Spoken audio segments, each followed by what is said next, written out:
धूलगिरी एक छोटा सा पहाड़ी कस्बा है। सुबह की धूप में ये जगह बहुत खूबसूरत लगती है, लेकिन जैसे ही शाम ढलती है, हवा में एक अजीब सी ठंडक फैल जाती है। धूलगिरी के लोग एक चीज़ से सबसे ज़्यादा डरते हैं, और वो है काला वन।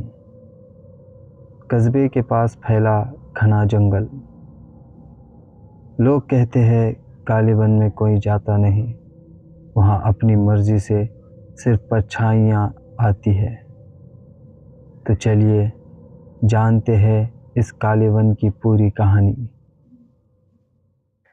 24 साल की रैना मुंबई से आई एक डॉक्यूमेंट्री फिल्म मेकर थी। उसका प्रोजेक्ट था भारत के सबसे डरावनी जगहों पर एक सीरीज़ बनाना। धूलगिरी आते ही उसे पहली बार अजीब महसूस हुआ। कस्बे की सड़कों पर खामोशी थी, लोग कम बोलते थे और हर किसी की ज़ुबान पर एक ही बात, काला वन से दूर रहना। एक किराने की दुकान वाले भटेसर काका ने उसे चेतावनी दी। वो बोले, बेटी बाकी जगह घूम लो, पर रात के बाद काला वन का नाम मत लेना। वहाँ कुछ ऐसा है जो इंसान को भुलवा देता है कि वो इंसान था भी या नहीं। इनकी बात सुनकर रैना मुस्कुरा दी और बोली, काका मैं डरने वालों में से नहीं हूँ। डॉक्यूमेंट्री है, बस शूट कर कर चली जाऊंगी। इसके बाद ये काका बस इतना बोले, यहाँ पर जो दिखता है वो सच नहीं होता, और जो सच है वो किसी को दिखता नहीं। रैना ने इस बात को ज़्यादा ध्यान नहीं दिया और अपने होटल की तरफ चली गई। रैना अपने होटल की खिड़की से बाहर देख रही थी, तभी उसने एक लड़की को सड़क पर चलते देखा। धीमी चाल, झुका हुआ सर और हर कुछ सेकंड में पीछे मुड़कर देखना। अचानक वो लड़की रुक गई और सीधे रैना की ओर देखने लगी। उसकी आंखों में इतना दर्द था कि रैना कुछ बोल ही ना पाई। अगले ही पल वो लड़की मुड़कर चली गई। रैना ने जब इस लड़की के बारे में होटल के स्टाफ से पूछा तो होटल के स्टाफ ने बताया वो निशा है। बेचारी बहुत परेशान रहती है बचपन से ही। बात ख़त्म हुई और रैना अपने काम में बिज़ी हो गई। रात करीबन 12 बजे रैना अपने लैपटॉप पर एडिटिंग कर रही थी, जब अचानक उसका कैमरा अपने आप रिकॉर्डिंग शुरू कर देता है। स्क्रीन पर कुछ अजीब था। घना अंधेरा, पेड़ों की सरसराहट और एक लड़की की लंबी परछाई। रैना डर गई और अपने आप से कहने लगी, ये फुटेज कब शूट हुआ? उसी वक्त दरवाजे पर दस्तक की आवाज़ आई। रैना ने जब दरवाज़ा खोल कर देखा तो वो निशा थी। उसका चेहरा डरा हुआ, आंखें सुर्ख, शरीर काँप रहा था। निशा बोली, क्या क्या मैं आपके कमरे में थोड़ी देर बैठ सकती हूँ? मुझे बहुत डर लग रहा है। रैना ने पूछा, क्यों निशा, क्या हुआ? निशा धीमे से बोली, काला वन आज फिर मुझे बुला रहा है। रैना ने निशा को पानी दिया। कुछ देर बाद निशा ने बोलना शुरू किया। वो धूलगिरी की नहीं थी। उसे और उसके माँ को सालों पहले काला वन के पास मिला था। कुछ दिनों बाद उसकी माँ अचानक गायब हो गई। निशा बोली, मेरी माँ को जंगल ने ले लिया और अब वही चीज़ मुझे भी अपने पास बुलाती है। ये कहकर वो खिड़की की तरफ इशारा करने लगी। दूर जंगल के अंदर एक नीली सी रोशनी टिमटिमा रही थी। अगले दिन रैना एक ढाबे पर गई।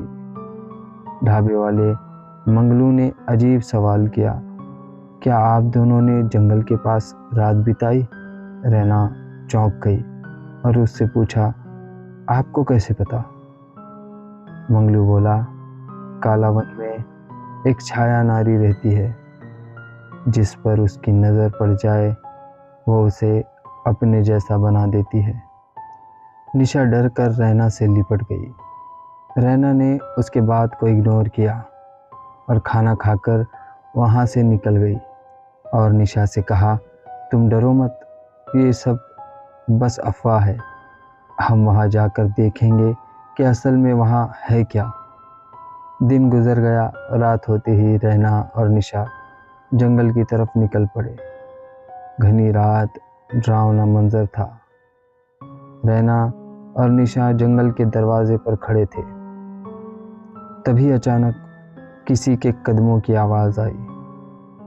रैना ने टॉर्च जलाई और देखा, पेड़ों के बीच किसी चीज़ की एक लंबी काली परछाई खड़ी थी। चेहरा दिखाई नहीं दे रहा था, बस दो चमकती नीली आंखें। वो धीरे धीरे मुस्कुरा रही थी।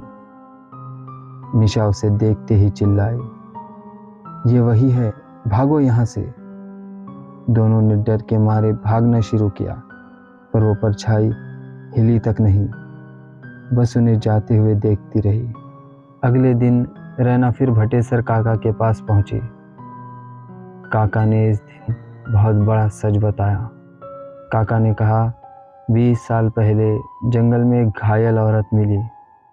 उसके साथ एक छोटी बच्ची भी थी और वो औरत बार बार बस एक ही नाम ले रही थी, निशा, मेरी निशा। अगले दिन वो औरत मर गई। निशा ने कहा, लेकिन बच्ची? काका ने कहा, उसके आने के बाद काला वन और डरावना हो गया। काका ने कहा, लोग कहते हैं वो बच्ची इंसान नहीं, जंगल की देन है। रैना के पैरों तले ज़मीन खिसक गई। वो डरते डरते अपने रूम पर वापस आई। निशा ने पूछा, दीदी आप कहाँ गई थी? उसने कहा, कहीं नहीं, बस टहल रही थी। दिन ढल गया, रात आ गई। रात में निशा सो रही थी जब अचानक उसका शरीर कांपने लगा। उसकी आंखें आधी खुली और उससे एक अजीब आवाज़ निकली, मुझे वापस ले आओ मेरी बच्ची। कमरे की लाइटें झपकने लगी, खिड़की अपने आप खुल गई। निशा ज़ोर से चीखी, दीदी वो मुझे ले जाएंगी, मुझे मत छोड़ना। रैना ने निशा को संभाला। अब रैना ने ठान लिया, आज ये सब ख़त्म करूँगी। रात करीबन 1 बजे दोनों कालावन पहुँचे। जंगल में घुसते ही हवा ठंडी और भारी हो गई। जंगल के अंदर पुराना टूटा हुआ मंदिर जैसा ढांचा था। उसके बीच वही नीली रोशनी और अचानक एक औरत की परछाई बनती है। वो परछाई निशा के माँ की थी। निशा उसे देखकर रो पड़ी, लेकिन परछाई फैलकर बदल गई। लंबी पतली नीली आंखों वाली छाया नारी। उसने कहा, निशा तू मेरी है, इंसान नहीं, मेरी परछाई है तू। रहना उस पर चिल्लाई, निशा इंसान है। छाया नारी हंसी और पूरा जंगल कांपने लगा। रहना ने कैमरे की फ्लैशलाइट तेज कर दी। छाया दर्द से चीखने लगी। रहना चिल्लाई, भाग निशा। निशा भागने लगी, पर कुछ कदम चलकर अचानक रुक गई। उसकी आंखें नीली हो गई थी। वो मुड़ी, उसके चेहरे पर एक अजीब सी मुस्कान थी। रहना दी, मैं इंसान नहीं हूँ, जंगल मुझे वापस बुला रहा है। दूर से छाया नारी की आवाज़ आई, आजा आजा मेरी बेटी। और उसी पल निशा और छाया दोनों गायब हो गए। जंगल खामोश हो गया। रहना अकेली रह गई। इसके बाद रहना उदास मन के साथ मुंबई वापस लौट आई। अब रहना मुंबई में बैठकर अपनी डॉक्यूमेंट्री एडिट कर रही थी।